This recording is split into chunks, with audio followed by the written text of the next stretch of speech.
கேட்குதா? ஸோ பேசிக்காக நம்ம புது ஸ்ட்ரீம் இது ஆரம்பிக்க போகிறோம். அதுக்காக சார் இது எல்லாரும் எக்ஸ்பிளைன் பண்ண சொன்னாங்க. இது ரொம்ப டைம் எடுக்காது, டக்குன்னு முடிச்சிடுறேன். ஸோ மேம்ஸ் மாடல் இஸ் அ சர்வீஸ் இந்த டேர்ம் இன்னும் காயின் ஆகல, நம்ம யூஸ் பண்ண ஆரம்பிச்சிருக்கோம். So model as a micro service அப்படின்னா என்னன்ட்டு ஒரு சின்ன ஐடியா தான் கொடுக்க போகிறேன். ஓகேவா? So what is micro service? யாராவது சொல்லுங்கள்.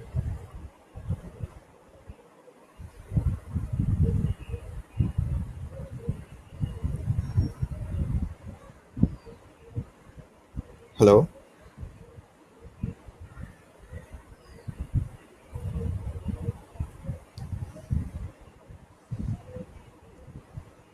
ஹலோ? சொல்லுங்கள்.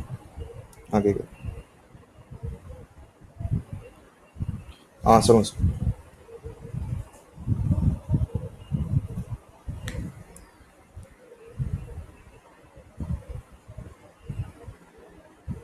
Correct correct. ஓகே. ஸோ மேம்ஸ் model as a micro service. So பேசிக்கான கான்செப்ட் என்னென்னா, மிஷின் லேர்னிங் மாடல்ஸை மைக்ரோ சர்வீஸ் ஆர்கிடெக்சரோட கம்பைன் பண்ணி நம்ம அப்லோட் பண்ணிட்டோன்னா, மற்ற மாடல்ஸ் நம்மக்கிட்ட வந்து புஷ் பண்ணாங்கன்னா அந்த மாடல் நம்ம அப்படியே மைக்ரோ சர்வீஸை கன்வெர்ட் பண்ண போகிறோம். அதுதான் model as a micro service. So what is micro service? Micro சர்வீஸ்னால் ஒன்றும் இல்லை,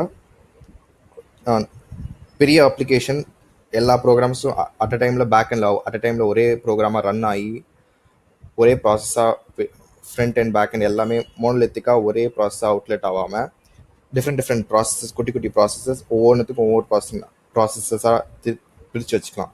சப்போஸ் ஃபார் எக்ஸாம்பிள் அத்தன்டிகேஷனுக்கு தனியாக ஒரு ப்ராசஸ் இருக்கும், பிடிஎஃப் கன்வர்ஷனுக்கு ஒரு தனியாக ப்ராசஸ் இருக்கும். அந்த மாதிரி ஒரு அப்ளிகேஷனில் ஒரு 100 ப்ராசஸ் பிஹைண்ட் குட்டி குட்டி ப்ராசஸாக டிஃப்ரெண்ட்டாக இண்டிவிஜுவலாக மெயின்டைன் பண்ணியிருப்பாங்க. ஸோ இதில் அட்வான்டேஜ் என்னதுன்னா, in case any one of the process fail ஆச்சுன்னா கூட மீதி ப்ராசஸ் அப்படியே ரன் ஆகிட்டே இருக்கும், அதில் ஒரு ப்ராப்ளம் இருக்காது.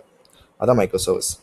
ஸோ இதை வந்து நம்ம ஏஐ மாடல்ஸ்க்கு இம்ப்ளிமெண்ட் பண்ண போகிறோம். ஸோ இதில் என்ன பண்ண போகிறோன்னா, ஒரு மைக்ரோ சர்வீஸ் எடுத்துகிட்டு ஏஐ மாடல்ஸையும் ரெண்டுத்தையும் சேர்க்குற மாதிரி ஒரு ஆர்கிடெக்சர் க்ரியேட் பண்ணதுனால, இப்போ யாராச்சும் ஏஐ மாடல் ஏற்கனவே க்ரியேட் பண்ணுறவங்களுக்கு வந்து டிப்ளாய்மெண்ட் சைடில் இருந்து ஸ்கேலபிலிட்டி, ஸ்பீடு, ஃப்ளெக்சிபிலிட்டி எல்லாமே அவங்களுக்கு கிடைக்கும்.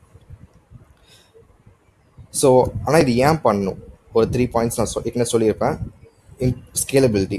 உங்கள் மிஷினில் ரன் ஆகிறது எல்லா மிஷினில் ரன் ஆகணுன்றதுக்கு ஷூரிட்டி கிடையாது. உங்கள் மிஷினில் எல்லாம் ரன் ஆகும், ஒரு டிபெண்டன்சிஸ் இந்த டிபெண்டன்சி அந்த டிபெண்டன்சி இருக்காமல் போயிருக்கலாம். ஸோ அந்த இதை ஃபேக்டரை ரிமூவ் பண்ணிடும். Plus speed. க்ளவுடில் நீங்கள் எவ்வளோ ஸ்பீட் ஆனாலும் அடிஷ்னல் ரிசோர்ஸஸ் வாங்கிக்கலாம். சிஸ்டம்லாம் நீங்கள் போய் ஹார்ட்வேரில் இது பண்ணணும், நிறையா மெயின்டெனன்ஸ் காஸ்ட் நிறையா வரும். ஸோ அப்புறம் வந்து improving fault isolation. So micro சர்வீஸில் என்னதுன்னா, ஏதாச்சும் ஒரு இது ஃபெயில் ஆச்சுன்னா கூட மீதி இது ரன் ஆகிட்டு தான் இருக்கும், அதில் ஒரு ப்ராப்ளம் இருக்காது. அதே தான் மைக்ரோ சர்வீஸ் மாடல்ஸில் பண்ண போதும். ஏதாச்சும் ஒரு மாடல் ஃபெயில் ஆனால் கூட இன்னொரு மாடல் இருக்கும் உங்களுக்கு சப்போர்ட்டுக்கு. ஸோ பேசிக்கான ஆர்கிடெக்சர் இதுதான்.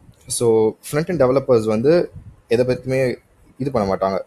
எனக்கு வேண்டியதெல்லாம் ஒரு ஏபிஐ, அதில் நான் இன்ஃபர்மேஷன் அனுப்புவேன், எனக்கு அவுட்புட் வரணும், அவ்வளோதான் அவங்க அவங்க அவங்க மைண்டில் இருக்கும். அவங்க பின்னாடி வந்து லோட் பேலன்சிங் எதுவுமே அவங்களுக்கு இதுவாக இருக்கக்கூடாது, ஒரு இன்டர்ஃபியரன்ஸாக இருக்கக்கூடாது. ஸோ நம்ம இதில் என்ன பண்ண போகிறோன்னா, ஃபர்ஸ்ட் மாடல் ஆர்டிஃபெக்ட்ஸ் வந்து ஒரு தனி கண்டெய்னர்லையும் ஒரு ட்ரைனிங்குள்ள இதுலையும் தனி கண்டெய்னர்லையும் ரெண்டுத்துக்கும் செப்பரேட் பண்ணிடணும். ரெண்டுத்துக்கும் வேறு வேறு இமேஜ், டாக்கருக்கு வேறு வேறு இமேஜை நம்ம யூஸ் பண்ண போகிறோம்.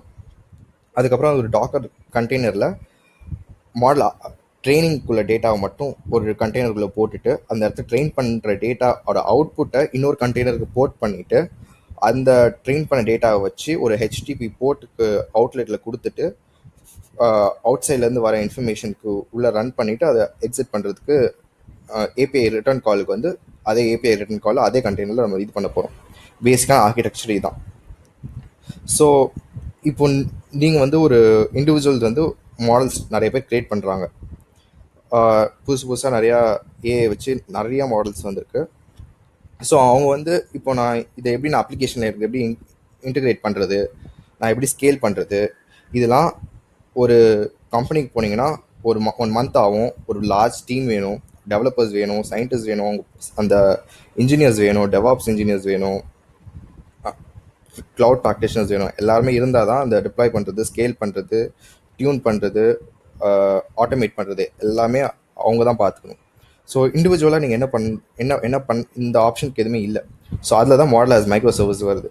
நீங்கள் என்ன பண்ணணும்னா பேசிக்காக ஒரு மாடலை க்ரியேட் பண்ணிவிட்டு லோக்கலில் ஒர்க் ஆச்சா, ஓகே கண்டெய்னரில் போட்டுட்டு நீங்கள் புஷ் பண்ணிட்டீங்கன்னா போதும்.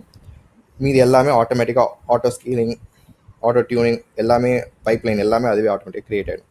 ஸோ இதுதான் மாடல் ஆஸ் மைக்ரோ சர்வீஸ்.